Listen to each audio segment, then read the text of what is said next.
All right, everybody. I'm just going to go ahead and get started because, if we end a little bit early, I know no one's going to be depressed about that. If you don't mind, I'm going to sit for a little bit because I feel like standing up is weird in this room. What I wanted to do first off is just say, I would like for this workshop to be what you want it to be. If you have a bunch of questions or comments that you want to make or connections you want to make and that's what it becomes, great, because I love that. Also, if you want to know more details about, that's why I put this up first, about how this stuff actually went down, I am, full disclosure, I will give you the details, even the stuff that was difficult, because I think it's important to know that, and where there were failures and mistakes along the way. I just think the timeline is something that I want everybody to contextualize in your own situation, because that's really, really important.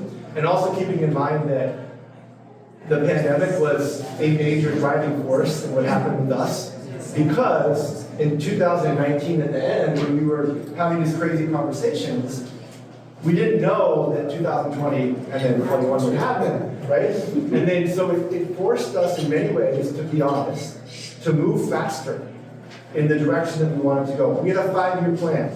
So our original plan was we start the 501c in 2020, and then by 2025, we hire some more staff and we build capacity and we expand. Nope, it all happened right away. So just to give you a sense of how fast it happened, in 2020, our budget was around $50,000, which was the seed money that Love in Action gave. Today, 2023, we're $500,000 budget. And that was not the plan at all. Now, a lot of that is because, again, back to the pandemic, there was government funding that would not have been available to us that we got.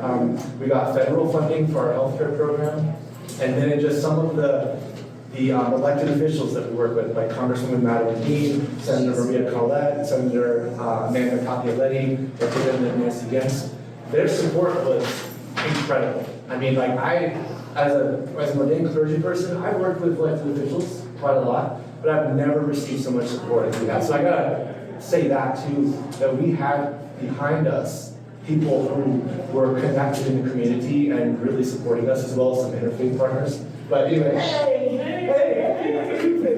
So I want to start here, and if you don't want to stay here and it's boring, we'll move on to the next thing, that's fine. But if you have any questions about how this thing went down, and any challenges or failures or problems that you want to talk about, I would love to do that and give you the space for that. If not, we'll move on. Just briefly, Josh, how did the Sunday part of that evolve for you? Great question. It's still evolving, is the answer. But we went from, in 2020, like most of you, what are we going to do? Blah, blah, blah, Zoom, blah, everything's bad, and life is terrible. So, okay, it started to work. We had people doing the Zoom thing. And then by the time we got to 2021, to be honest with you, we were probably one of the last congregations to meet in person. Our people did not want to meet in person.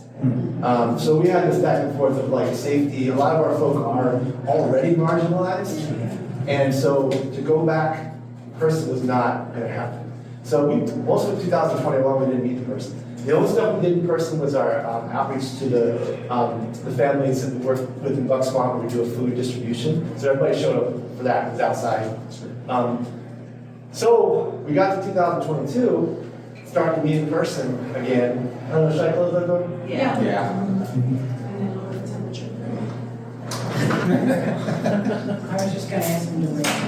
So we got to 2022, and I'll tell you what the challenge was. That we had gotten into this rhythm of having weekly stuff that was like support groups and spiritual circles and arts and spirituality and all that, and that was kind of just taking over what we were. And Sunday mornings felt like a chore because we couldn't get people to show up. I mean, we were doing a liturgy that our liturgies, everything's liturgy, but it's not, it's loosey-goosey, I'll just put it out there, right? And just nobody was really showing up. And so we realized, what are we doing? We're trying to smash this into a Sunday morning that nobody really wants. And it was hard because there's still a handful of people that were like, I need to go to a worship service. I need to have hymns or something. I need to have prayers. I need to do the Christian worship thing on Sunday morning.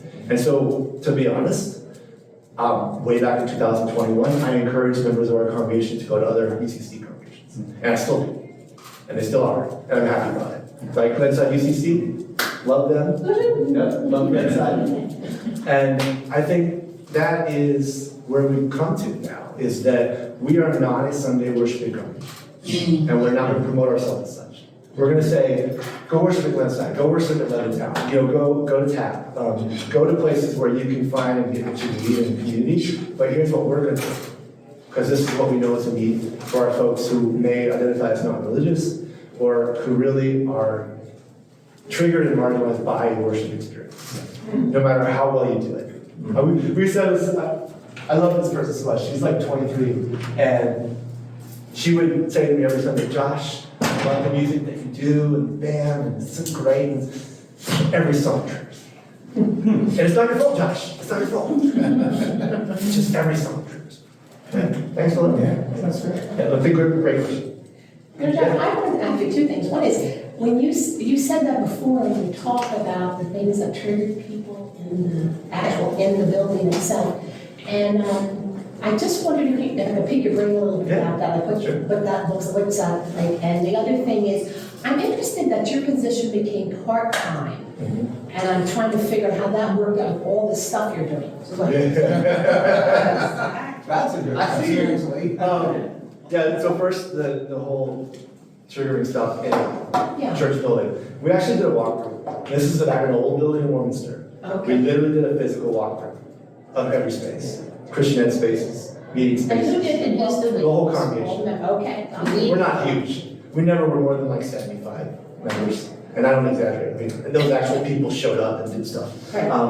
But yeah, so kids, youth, and adults walk through the building. How do you feel in this space? Oh, this conference room, just stuff happened here. Bad stuff. You know? We gotta change this room, we gotta change the space. Get this table out of here. Just put chairs there, right? Why do we have that old cross and that picture of Jesus here? The white Jesus. Why was that there? Yeah, that's not good, right? What's the story behind that picture, right? And then nobody knows. They're like, I don't know. Somebody gave it. Somebody gave it. And that person's no longer living with us. And then the sanctuary was the big one. So again, this is not a criticism of the folk who built it, 1970s. So yeah, cool man. But it had like a really weird patch of stained glass that made no sense because it wasn't really a window. It was just like, we gotta have stained glass in here, so we'll just put it there. Like, and it had a little switch that you turn on the light. There it is, fake stained glass. Big old hanging cross right in the center. Oh, that was a big one. Like, again, I am not, for any of you who see the cross symbol as something that's love and, all of that, great. But for a lot of people, that's not the case. It's something that's been held over there for their life. Yeah. So we had a lot of folk who had such deep religious trauma that even across being that present in a sanctuary, we could have a cross, but it needed to be part of other stuff in it, right? Pews. The pews just keep people from connecting. Yeah, we all know that, right? It's also the way that it's, a typical sanctuary, you're like facing front, and it's like this performance-based thing. Mm-hmm. Let's all look at the pastor in the pulpit, let's look at the organist, let's look at the choir. Let's not be in community collectively. Mm-hmm. So we knew we couldn't be in a space like that because our folk wanted to, turn around, and it was a dialogical sermon. We do prayer sharing where it's like wide open, anybody can share and say stuff, and it's confidential. So we needed like more circle atmosphere. Those are some examples. Probably missed some. Education too. We switched from like Christian education or faith formation to faith exploration. Even just terminology like that helped, because some of our folk come in, again, we have folks with Jewish backgrounds, we got folks who are non-religious but are interested. And so for them, like, they're saying, well, if I don't have faith, am I wrong?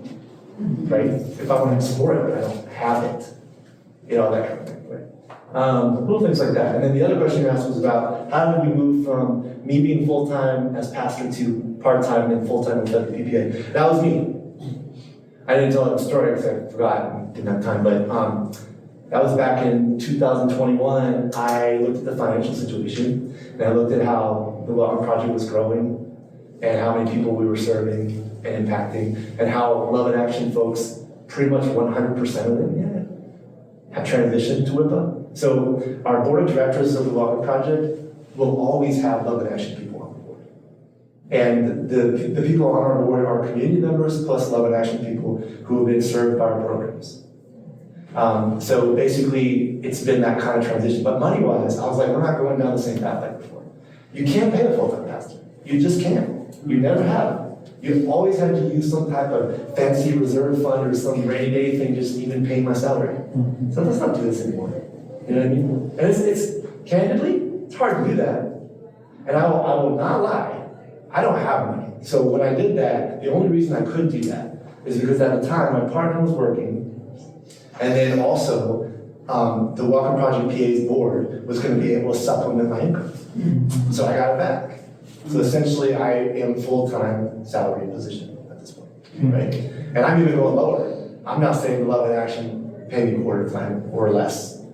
Whatever you can do, but let's do what you can do.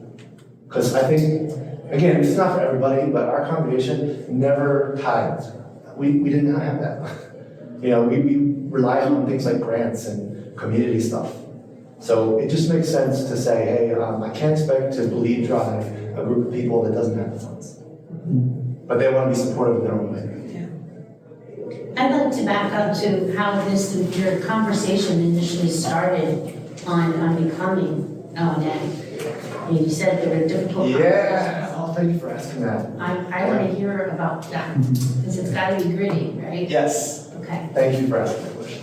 So back in 2010, I was still working for the Pennsylvania Southeast Conference as conference minister for youth and adult discipling. When the position was eliminated, I already knew UCC Warminster from my conference work. And so they needed state supply. So I was very part-time state supply. And while I was state supply, you started to hear stuff. And I started to hear from around 10 people, significant number, that 7 years ago, they had tried to do the open and affirming process. And every single time, there was somebody, or at least a couple people on the council that was like, no, we're not doing that ever. We're not gonna be the gay church. That was always a statement. It's kind of what Steve was saying. So I keep hearing the story again and again. And then I hear a story that there were 6 families or individuals who identified as LGBT+, who left because they didn't feel welcomed and affirmed who they were. So I was like, oh, all right. So I wasn't even staying at that point. I was staying supply. I'm like, I'm gonna move to California. I'm gonna stay here, like whatever. But then, as you know, I got to that part of the story in 2011. They interviewed like 40 people, nothing. So then, at the time, Nancy Gottschall at the conference office told me, you can interview, it's acceptable, you're not an interim, you're state supply. You can interview if you want to, they already know you for a year, you know them, no BS. So that's what, piece of paper. And I wrote open and affirming, because I was like, look, the only reason I'm staying here is if you do this, because you need to. You got people who left, you got hurt here, that's still existing. And I knew that that group of 10 was committed to it. That's the other reason. I knew. Because they were like, no, we're doing this full on. And the yucky but necessary part of the story is like, we really did lose a quarter of people. And we lost some money. And they were, like Steve said, they were mean. And they weren't just homophobic, they were xenophobic and racist. And so when you expose that, and they happen to be the pillars of the church and longtime members who have money, stuff's gonna go down. So how did you process the emotions on that? Oh, it was really hard. I went through probably a lot of back and forth of like, what am I doing? What's my problem? You know? To, nope, we're doing this. And I think the reason I made it through that period of time is because of the people who are still there, who are just, I can't say enough about them. They didn't have to. They could have said, this is too hard. We don't, you know? But What they you did. built is amazing. Well, they all, I mean, again, without them, there's none of this. But again, I will also say the conference at the time was also hugely supportive. But obviously, I knew people in the conference, I worked for the conference. So there was a lot of support to say, hey, stick with it. Because Warminster needs this. And yeah, we got threats too. I didn't say that because I didn't. See, the thing I don't want to do is just throw that out there and then not have a conversation about it. We did a workshop at the Philadelphia Association a couple weeks ago where I did talk about the threats we get and what we do for security. But it started in Warminster, and it hasn't stopped, as you can imagine. But because we're surrounded by protection. Mayor, who is like, woo, yeah, the new mayor in Hatboro is awesome. He like talks openly about, we are a transgender community, we are supporting them. That they put another pride flag next to ours as official government flag. I'm like, all right. And the police station right next to us, so, you know, I'm not, police and I don't have all the greatest history, but when I look at people and what they choose, these police have chosen us to be protected. So they protect us. But yeah, security was an issue. And the building that you actually got there, that was there. Yeah. You didn't, and yeah, okay, There was an Autism Cares nonprofit. okay, all right. Just a real quick story. The woman and man who owned it, they were not gonna sell it, they wanted to rent it. And we really wanted to buy it. They're like, sorry, we're not gonna list it, we're just gonna lease it. But I told them the story about what we wanted to do. Next day they called me up and like, what price can you afford? That's it. And so we're like, all right, this is the price. They're like, we're good. Yeah. Crazy. Yeah. How did you, I'm sorry, somebody behind me. I wanted to know how you decided what this community needed when you set up the things that you set up. Yeah, that's a great question. So we did a lot of research, a lot of asking, a lot of listening. So over the course of years, like when we moved into the new location in 2017, we flipped dramatically from being a more Anglo-centric, cisgender faith community to being predominantly LGBT plus.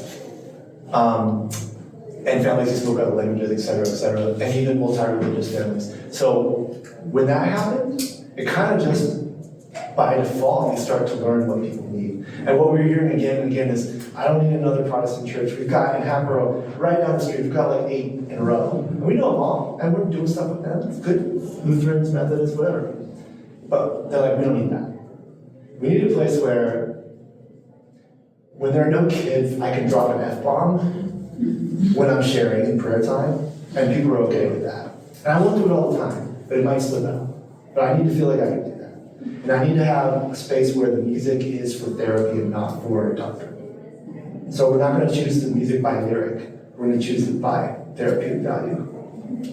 And these are things that came from them, not from me making this up. And literally, we would have worship services where we would have a very creative process. We did have a plan, but often the plan didn't happen because folks would take us in another direction. And then we discovered what the needs were. Like, for example, we realized that we had so many trans folk in our congregation that Transgender Day of Remembrance was like just another thing. Every day, every Sunday was remembering people that died and killed, or their friends who were. And we didn't know who was going to show up on a particular Sunday and be at a church for the first time in their life as a non-binary teenager who just came out to the parents. So like those things just told us what to do. I can't take credit for it. And we would sit, and we don't have any council or committee structure where you have a meeting, you're sitting around a table with an agenda. We all have congregational community decision-making processes. So on Sundays after our worship experience, we would eat stuff, drink coffee, whatever, and then we would have this type of meeting where people would ask this kind of questions or say, hey, do you think in our worship service we can incorporate this or that or the other thing? Or, hey, when you use that language in either a song or a sermon, I just want you to be aware of how that might traumatize them. Or are you aware that there are people with PTSD? And if their back is facing to stuff that's happening behind them, that's not going to be good for them. Or when you're kind of requiring people to close their eyes during a prayer, that's not going to work for them. So just little things like that that honestly when people just share it. But I think we were very intentional, I should not say this, we were very intentional about creating a community of practice. So less about church, congregation, all the baggage that comes with that, more of like a community of practice. So whoever walks through that door on a particular day, we're going to listen to them. Doesn't matter if you've been a member for 30 years, it's your first day. And kids, I will say kids. The kids helped us immensely. Kids and also, the kids we call youth as well, teenagers. They're part of the decisions. They all get votes, equal to all the adults. They don't have to be confirmed to have that. We're just that they're members. So how would a person come to your church? And how do you know when you're having a service? You're not having a service on Sunday. Is it some other time of the week? I mean, how would I know if I looked up and said, Yeah, we have that calendar, so both Love and Action and Project, we share calendars, right? So yeah, it's all up there, right? So you see like, you've got the Arts and Spirituality thing on the Tuesday, you've got a Sabbath group on Wednesday, support group, and then Sunday we have a circle, or like we have a circle coming up next Sunday. I'm a member of your community if I attend a support group or if I show up and I help at whatever meeting that it is. And by the way, you're available if I really need to come and talk to somebody. Yeah, that's the part that keeps me from really saying that I'm truly full-time. Because we have community members that will never step foot in our building, but they need support. They need spiritual support. And some of them are going through huge body dysphoria and things like that nature. So what I do, because some of this is beyond me, I got these therapists that work for me. And so I'll get calls and messages from people. I'll be like, hey, this sounds like somebody you should talk to. And oh my goodness, does that help? Because before I was like, what do I do? Call the hotline, But now we got real people, that can do that. And these are people who are queer identifying, but also people with faith who've been traumatized, so they get it. And that's another big piece, right? Yeah. Are they paid? Yeah. Oh yeah, we pay everybody. By whom? With the Welcome Project. Yeah. Well, project. Yeah, so we got funding from the county, funding from the state, and then starting in October, we have federal funding, thanks to Carlos Community, to run our therapy center, hire interns, hire new therapists, bilingual therapists. I got something in my eyes, I don't. Yeah. Yeah, I just wanted to direct it. Yeah, Over here. Yeah, sorry. I've been trying to ask. Yeah, sorry, I know. He was. It's a group of UCC ministers, so everyone's paying attention. So, thank you for that. And you've been speaking into really what I'd love to hear more about, which is the kind of facilitating group discernment process, which is it's really clear that at all these different stages in this evolving, adapting form of ministry, there's been really insightful facilitation of group discernment. And I mean, if you would, do you still have that slide of those questions? Yeah, that for sure.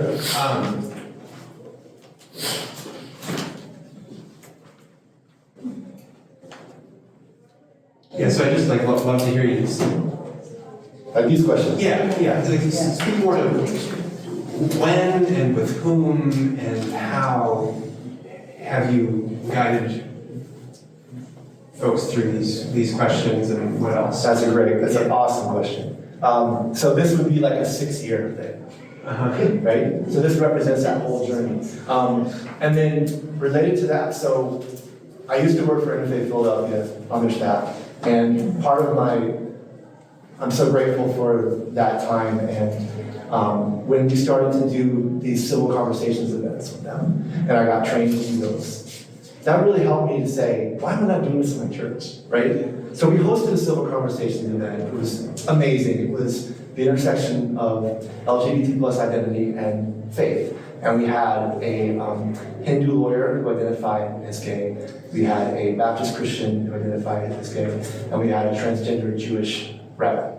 And it was 80 people, and it was all kinds of fun. And those conversations led me to have the same ones in my church, if that makes sense. So when those people were in our space, we were all of the LIA people, we were all this is who we are. This, right here, this is actual conversation. So then we go to a Sunday, and we're how do we do that here, right? How do we really serve the people who want to empower and lift up, and not just be some, whoever kind of thing. And I'll go to that second question, because what do we need to let go of?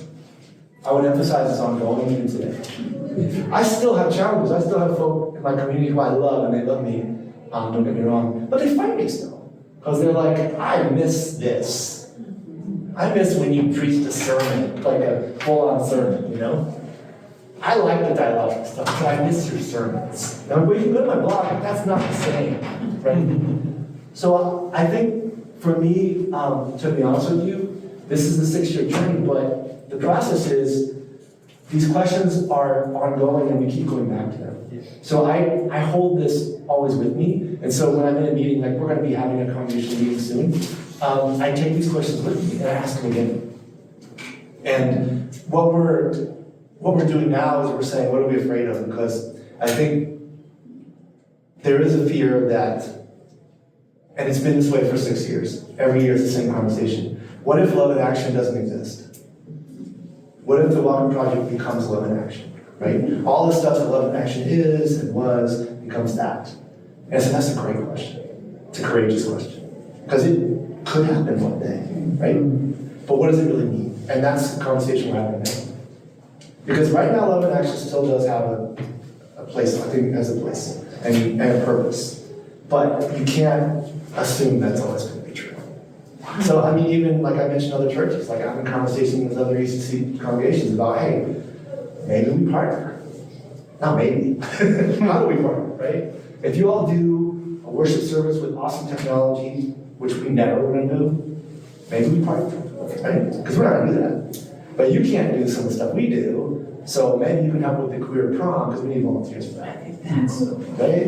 And that would be amazing. But to answer your question, like, the facilitation is key. So it's not just me. I have a colleague, her name is Lori.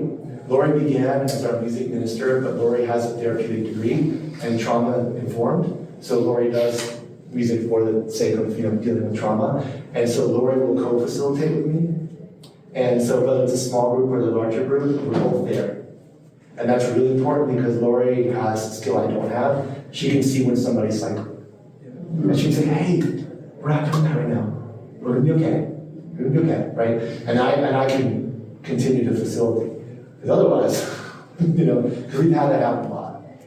And even I'll say this, even when we have a spiritual circle and we have an open sharing time, people can pray and all of that, there are times when we have to go back to these questions because, we live in a time in which the news cycle is, right? So a lot of our folk are like, I'm never safe. And this is the only place where I can kind of feel safe. So how do we maintain that safety? And I don't have the answer all the time. Yeah. But I hope I answered your question. I mean, we use a variety of methods, whether it's a civil conversation, which I'm glad to share for a while, but that actually there's a whole curriculum about it. But it's very curated facilitation, and every single Sunday, even though I said we don't have this elaborate worship service, but there's a lot of work put into it for how the conversation happens, so that everybody can be heard. Good question, thank you. So you're Love in Action at United Church of Christ, is that correct? We're all these things, yeah. Yeah, so, but the question is, from all that you've been saying, and also especially around the religious trauma, how do people feel about being part of the United Church of Christ? Because that just brings up images of the cross, and it brings up all kinds of images of what people have suffered, especially folks who might be coming or who are involved in the ministries that you're a part of. That's a great question, Bush. So what really happened organically, I think, during the pandemic was people, they don't say United Church of Christ. They say we're going to Love in Action. Or they say we're going to Saga. Because Saga started in the church. It was all members of the church. And so for them, the church is Saga. And I'm okay with that. Very okay with it. Because if it helps them to feel like, okay, we're good, right? But they know, they also know the UCC is what it is. And we had deep conversations about that. We're like, look, not every UCC church is safe. Oh, no, not even for me, so no. And the denomination does its best, but we fail. We fail. And, but here, you are going to be as safe as we can hope. Yeah, but we don't say United Church of Christ a lot, I will say. And along with the trauma, do you do any workshops or do you go into churches to talk about trauma and specifically religious trauma? Yeah, hey, good plug. Coming up in September. The $20, I'm sorry. In September, the dates should be released soon. We're doing 2, specifically on religious trauma with Lakeside. I can't wait to do them. We've been doing them with NAMI, Montgomery County. We're going to probably try to get one in the summer, so I'll let everybody know. But I'm interested, actually. We're not the only ones that do this stuff, so if any of you are involved with please reach out, because capacity is tough. But we have a lot of those requests for trauma-informed workshops. We've done probably 6 this year. More specifically, maybe geared towards LGBTQI folk. but then others that were religious trauma. And we did one on the trauma of racism and generational racism. That one was, yeah, that was tough. But yeah, so I want to do more, but I need help. I have a question about that. Yeah. And I don't know if it's a loaded question or not, but I'm just. I like all of So how do you bring that to a congregation that may not be asking for that information, but how do you introduce it? I was having a conversation with someone else earlier today saying, oh, it's okay if, you know, it doesn't fit what I do, but I can be compassionate, but I don't have to do anything about it. I am driven a little bit differently. Yeah. And coming from a very, Well, you live in the world. Yeah. So, I'm curious, how do you bring that? How do you introduce people? How do you help broaden the horizons? That's a really good question. So like before we became open and affirming, that's what we were doing, right? So I would plant seeds. I would be like, hey, I know that you're all Anglo here, but we're gonna talk about show your heart. We're just gonna do it for like weeks at a time, and I don't care if you don't like it. Honestly, we gotta talk about these things. And you gotta talk about, in Warminster, what's happening in your school, in Upper Roland School District. So you know what's happening. And then likewise with the O&A thing, there were kids who were queer in school, and some of our students were protective of them. They were friends, but they were saying that they were getting targeted. So then we let that conversation happen, where the youth get to talk about that. They're like, my friends wouldn't be safe in any church. And that like flips it, because like the parents are like, they get all nervous, but then they start to change their mindset. So it's introducing stuff, right? And not being afraid to talk about stuff that may not be representative in the group, but you still gotta talk about it because it's important. Anti-racism is one of those things. You know, there's no one in this world that can't talk about it. We have to. Gun violence is another one. It affects everybody, everybody. And once you do that, you start to connect the dots, and people that may think that they're not connected to it find out they are. And again, I'm not gonna lie about the people that left. They left. A lot of them in the house, some of them not, some of them left well. And that's gonna happen. So I mean, it's true. Yeah. I'm gonna fumble this question, but I can't figure out how to ask it otherwise. We are a new open and affirming church, and we have cisgendered males that are saying, now I'm not included.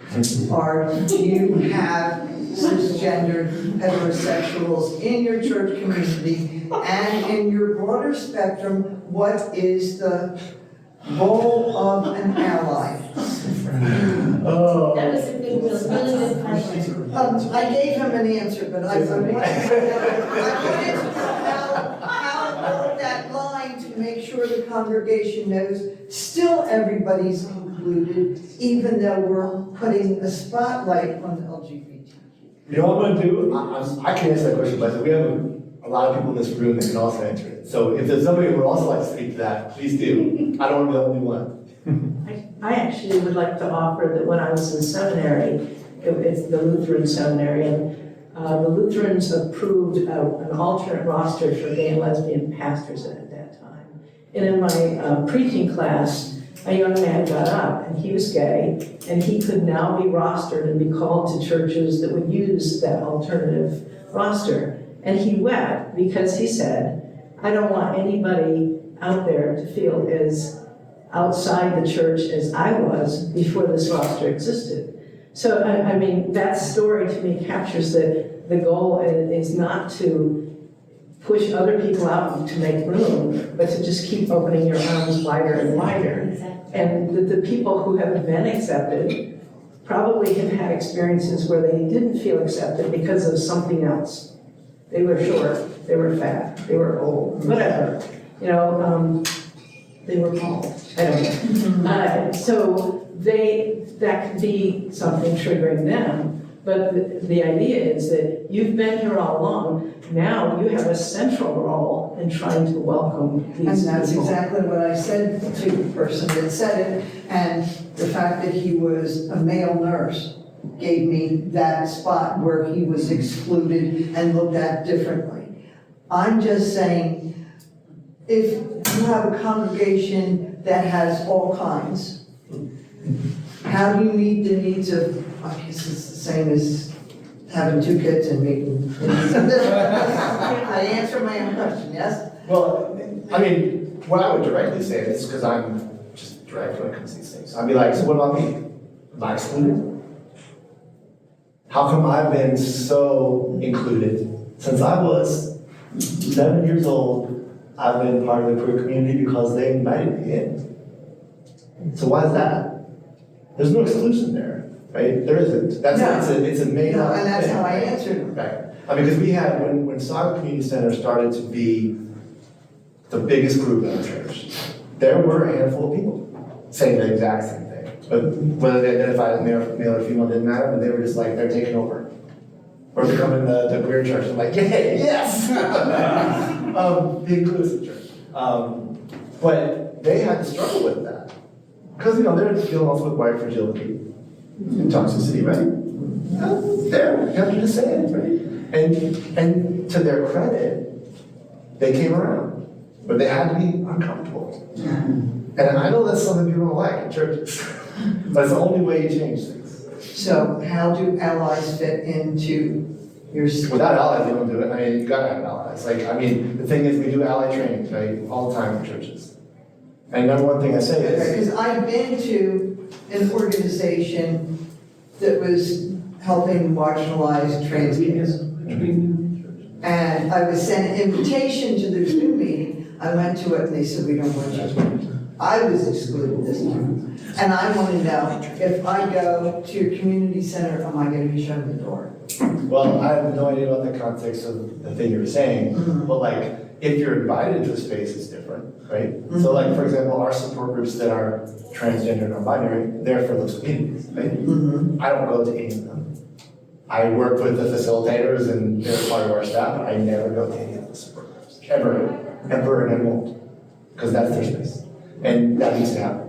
Likewise, when we have trans youth that have their group, we don't go. We have adults who have background checks who are trans, and they're the ones that lead it. End of story. No questions. And that's the conversation we've always had with Love and Action people. Yeah, there are going to be spaces in your church that are closed off to you. But guess what's happening there? Guess what your ministry is allowing to happen? Do you, I say the same thing about, if you host AA or any other group. Are you going to that all the time? No. You don't blink about that, right? So why are you upset that these youth are gathering and can't be there? Right? That's the same question I've been asking for 3 years. Where do I fit to help? Yeah, well, I think as an ally, it's listening first, right? So number one thing every day is wash and rinse for me. I get up, I say, what do I need to learn? I do learning on my own. Don't make other people do it for me. And then I listen to people. So when I talk to a person marginalized in the community and they tell me their story, I listen.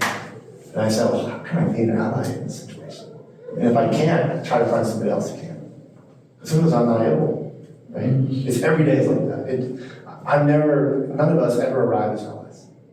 It's just constant, which I think that's ministry too. Question here. Okay, I will. So I feel like for me, I want to take even more basic, so I'm a seminary, who knows? And thinking about church as the building. Right. And I've seen your, evolution of your church. And I want to get the sense of what your idea of church is now, given the process you've been through, the people you lead, the fact that they may or may not be Christians. Mind you, I don't think Jesus would be a Christian now. That's my whatever. But, so I'm wondering, what is your definition of church? For me, ask that question, Silas. I'm sorry. This is a great question. I'm saying council. I know, right? I didn't take notes. No, all good. I will tell you the absolute personal truth for me, as a clergy, but also as a person. I wanted to go be part of a faith community where the baggage and all the trauma and all that stuff was recognized, that we all have, myself included. I wanted to be in a space where that could be real, and we could talk about it. I wanted that to happen. I also wanted us to not do anything we don't need to do. And again, I'm not criticizing anyone that does this, but if we don't need to pass an offering plate, let's not pass the offering plate. If we don't need to use the tambourine, put the tambourine down. There's stuff we do we don't need. You don't need a bulletin, don't have a bulletin. right? Make decisions in community together, so I want to be in that kind of space. But also, to be frank, I always wanted to go to a church and be part of a church community where I could invite any of my friends to church. I mean, any of them. I mean, my Buddhist friend, my Muslim friend, my trans friend, my black friend, anybody. Even my wife, even my partner, who's not religious, right? That's important to me. Because I feel like churches should be that. I don't think we should be exclusive. That's me. And I know it doesn't work in every way, shape, or form. But I can tell you that I've been surprised, pleasantly surprised, by how much people, even people who were raised Protestant, Catholic, or evangelical, were open to that. As long as they could express from their faith, tradition, and practice what they experienced, which we always allow them to, they're good with it. I remember the first time I did communion, and a member of our church who happens to be Hindu, he's like, "Can I come up and help you?" And I'm like, "Yeah, I guess. I don't know what to say." And he's like, "I'm fascinated with these symbols, and tell me what this means." And this is in the middle of the worship service. So I'm going, "But this is great, right?" Because here's somebody approaching it like a child in a great way. Like, what's that? Why do you do that? And everyone in the congregation is like, "I don't really know why we do that." Right? So that's for me. For me, that's church. I don't know everything, and the stuff that we do, if you unpack it, you go, "Oh, that comes from there." It doesn't really come from a place of honesty. So I really appreciate any community that I go to where I feel welcomed, but I can also invite people that are close to me. Like, I'm going to speak Gurdwara with anybody. How come that's the case? They do it in Punjabi. It's another language. I don't understand it. I feel more welcome there than most churches. That's what I mean. Like, that, curating that kind of space. That's what church is for me.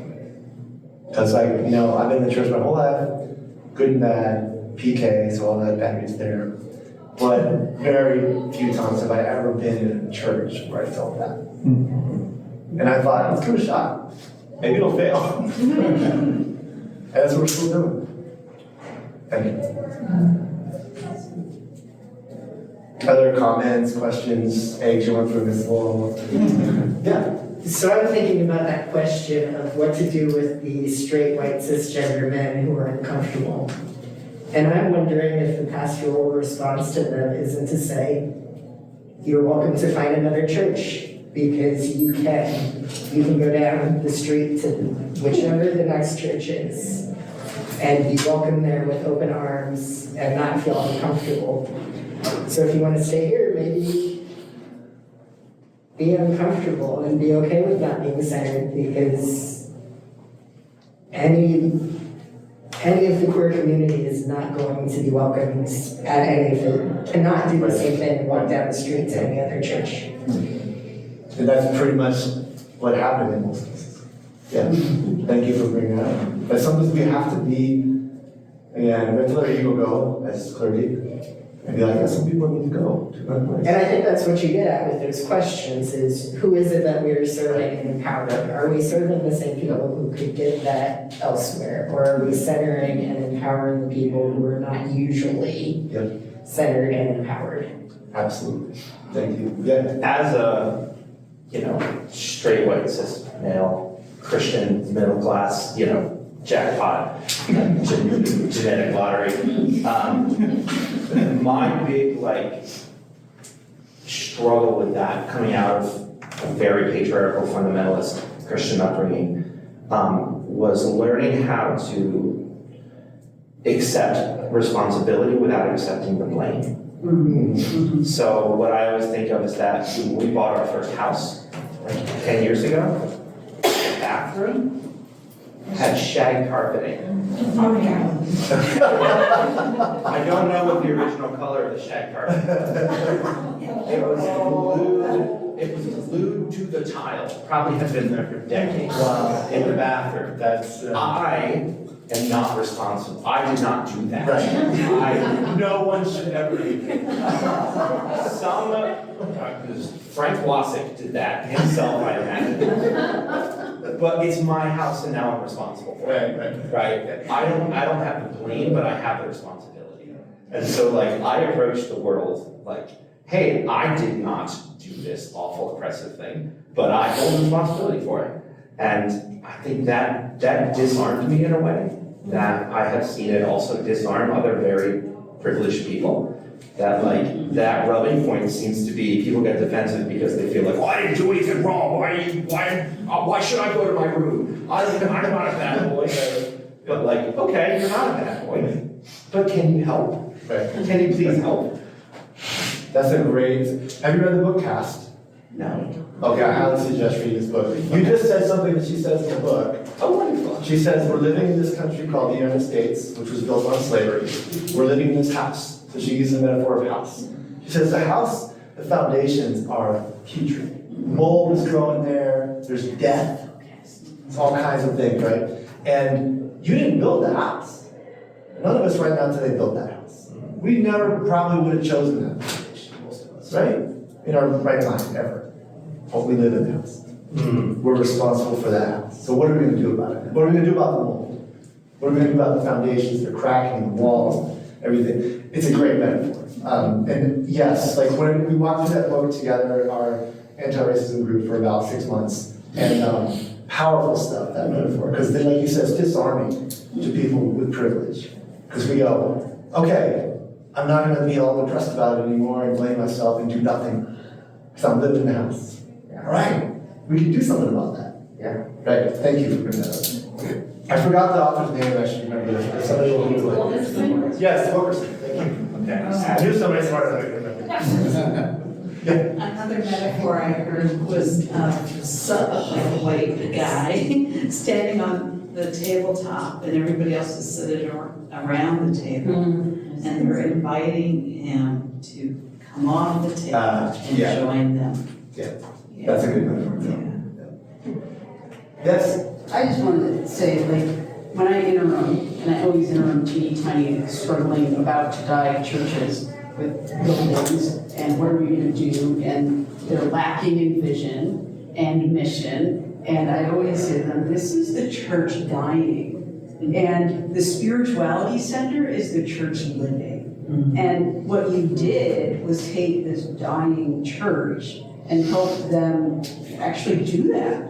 Like, your center, whether you call it that or not, it's a spirituality center. It's a place for people to come to have a safe place to explore spirituality, not Christianity, spirituality. And like, if churches can figure out how to explore spirituality and understand the justice, love, compassion of Jesus and talk about it as that, not as religion, which it isn't, because he wasn't a Christian, he was a Jew, you know? No. Right? And to shift, then we wouldn't be dying. We would have mission, we would have people coming in our doors, we would have people seeking, we would have people asking questions and being authentic and figuring out how do we worship, how do we pray, how do we connect with this awesome power in the universe, and living lives of mission and service as opposed to, I'm not going in that door. But we've got to change that mindset from being the square box church to doing what you're doing. Agreed. And So I just want to say thank you. Yeah, thank you for that. And that was, that was the overarching vision when we went to the Welcome Project PA, because we were, again, back to the whole like curated conversation, we spent the whole year reading the book SQ21, which is Spiritual Quotient. And that's what we did every week. We looked at each chapter of that, each spiritual skill, and took it out of that context of being Christian, and talked about being spiritual as a Christian in this world. We don't really do that. You said it really well. And that really changed stuff, because then people started to go, oh yeah, like this is the stuff we need to do. Like I haven't worked on that at all. I struggle with that, and that's really hurting my life, right? And then we focused less on stuff that we thought we had to do that really helped us. And honestly, I'll tell you one thing with liturgy and stuff, just to be really honest, like I struggled for a couple of years with stopping to do stuff in worship that I thought was really beneficial. Like, we did this prayer times where we had probably maybe had 15, 20 people share. It got to be too crazy, too much.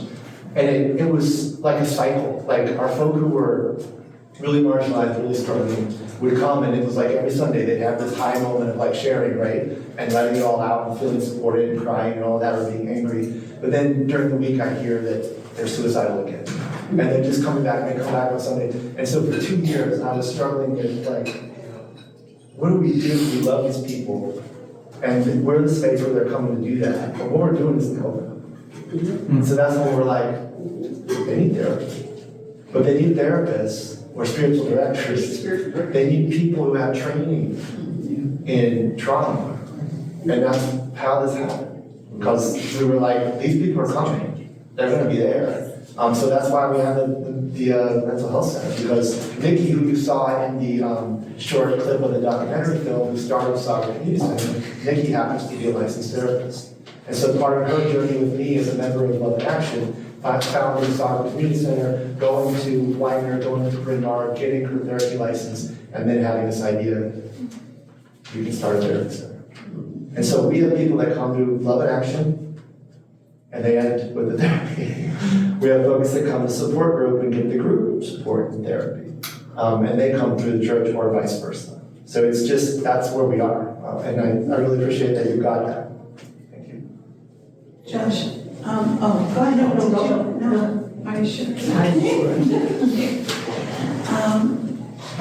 Administratively, I'm just wondering, I know, I'm just trying to, like, how does that, what is Love in Action now as it relates to the Welcome Project and the Therapy Center, one's a 501c3? How does that all? Yeah, that's a great question. So the great part is we're more organized now than ever before. So Love in Action was never organized, and I'm not saying that as a bad thing, because we did stuff by the community, and it's just who we are. But Welcome Project is very organized, so we have a full staff. Everybody's paid, benefits, etc. That's new. This year is the first time we have that. We have 4 support group leaders who are all paid, and some are therapists. The mental health center is all paid staff, and interns are paid. And Welcome Project PA is the fiscal sponsor of Saga and the mental health program, so everything falls under WIPA. And then this, I forgot to say this. So last year, Love in Action and WIPA signed an MOU. And WIPA agreed to pay. Memorandum of Understanding. Yes, memorandum of understanding, yes. I don't really know that. And memorandum of understanding. And the building is paid for 100% by WIPA. So the church doesn't pay that. And then the other part of that understanding is that WIPA has pretty much first right of refusal for space use. But the church hasn't had any problem with using space, because the way we have it set up is very clear. This is where Saga is, this is where bilingual therapy is, this is where the LGBTQIA therapy is, and this is where our spiritual collective rent space is all kind of configured that way. We don't have a building manager, which that's a thing, which needs to happen at some point when we get more money, but yeah, and in LA, again, congregational, everything is by decision. And each segment has their own budget? Just WIPA has its own budget, it's over everything, and then Love in Action has its own budget. Yes, Yeah. okay. But Love in Action's budget is the simplest thing you can imagine. Yeah. It's like, pay Lori, pay Josh, that's about it. Okay. I was able to, thanks to the help of the Philadelphia Association, a year and a half ago, I was able to interview with, it's weird because I'm co-chair of the con, but anyway, it's another story. So, I just switched chairs. But I was able to switch my standing, it's just still in the Philly Association, but it's full-time standing in UCC to the Welcome Project. So it is my full-time ministry. I'm still pastor of Love in Action. Yeah. But it just, it was the right thing, just felt right, Yeah. everybody involved. Yeah, so that's part of the journey too, but thanks for asking. I know I'm getting close. I'm not sure. Just want to do another commercial. The Welcome Project will come to your church to speak. Yes. They came to our church to speak, and I just loved all the things that they presented, along with some things you've already presented. But what really struck me is you have some really good grant writers. Yeah, we do. And so when you do ministries like this, it's something you really need to think about. Because the money doesn't come easily, and there is an art to writing Yes, there grants. is. And not everyone can do it. So I was just amazed by the folks who came to speak. Thanks, Butch. And then, you're right. So I started running grants probably 10 years ago with Interfaith Philly. That's where I started my journey, took some courses and then just, whatever. But then, yeah, we've been training people. And it's been fabulous to have like now 3 other people I can say, hey, we've got this person who's really good at federal stuff, which horrible, And then other people who are good, like you said, at telling the story, the narrative. And when we meet with foundations and corporate possible sponsorships, to have our group meet with them. And I'm just kind of in the back. Like they get to tell a story and talk to them, and that's their thing. It's great. But it's a lot of work. And yeah, I thank you for bringing that out. I just wanted to say that it's nice to hear the story here because previously, when the PFLAGS chapters were forming, I was part of Pastor Jimmy Miles and Bill meeting in your church and how valuable that was and the number of families that came in, usually shortly after college started, parents come in and saying, our daughter, our son just told us that they're gay, lesbian, trans. That was a catalyst for us. Yeah, well, and there were people from your congregation who attended those meetings. I remember. To be supportive, but to learn from That was huge. those families. Thank you for bringing that up. It was, That's part of I the want to story. thank you for that because, Thank you. now I know what happened afterwards and your church was instrumental in that. And, so I appreciate that. But also, you have a library. Yeah. And in this time, having that library is so important. When I was growing up, the only book available was The Well of Loneliness, the story of how you must die if you're gay because you must be depressed. So those books are so important and there's so much more out there. And I'm wondering, do you have separate grants for your library? Do somebody who manages it? Do you take donations? Yeah, so we don't yet have a grant program for it. We've been doing it by donations. We get a lot of donations like every other week. We have all the banned books. So we work with Central Buck School District and we're like, hey, y'all don't have those books, come over, they can check them out online. We have things cataloged. They can literally go and log in, check out a book, see what's there. We have a space where youth can come and hang out and read. So yes, and we do accept donations. So please, I think the webpage, I told it to you already, but it is welcomeprojectpa.org, and there you can find that information about donating books, which we really, really, really appreciate. So I want to just thank everybody for listening and for your questions. And I just want to end with this. This is what really led us to the name Love in Action, UCC, which I don't say her name because she wants to remain anonymous, but the person who came up with this name is currently on our staff development project, as you started Song Community Center, so now you know who it is. But that was where that came from. And again, these are just questions that we continually ask ourselves, even just to say, what questions do we need to be asking? By the way, I can get, these slides are available if anybody wants them. And then what are one or two things, because we often start with like 5 or 10 things, just choose 1 or 2. Like, what do you notice? What's going on in your community? And then, what are your strengths? Because, that's also something we should do. We shouldn't, dive into doing a food distribution if your strength is not coordination and community engagement. You know what I mean? Start with your strengths. And then again, forget everything you know about church. I know it's hard. I mean, you know what I mean when I say that. I'm just saying, as Sana asked me just that beautiful question of what is church to you? What does that mean to you? Ask yourself that question, right? But take away the limitations, even money. I don't lie to you when I say we have no money. And it's possible. But as Butch said, it's possible when you've got a community of people that supports you. Because the UCC Oneness of Folk that journeyed on with me, it's everything. They were willing to pay me for this crazy stuff. So I could live, so I could, survive. And a lot of churches won't do that. They'll just give up and they'll say, well, we're going to part ways with you. So I just want to say that too. Because that needs to be said. Because a lot of our churches are really worried about money, and I get it. It's a thing that happens. But if you're committed to each other, to do the work, that is Because there will be people in the community, if you commit to really following through with what you say you're gonna be, there will be people in your community who will back it up. I never expected mayors and all these other people to do it, or this blank, right? It is possible, even small, tiny church like you see in this. So anyway, thank you all, I love you. Thank you.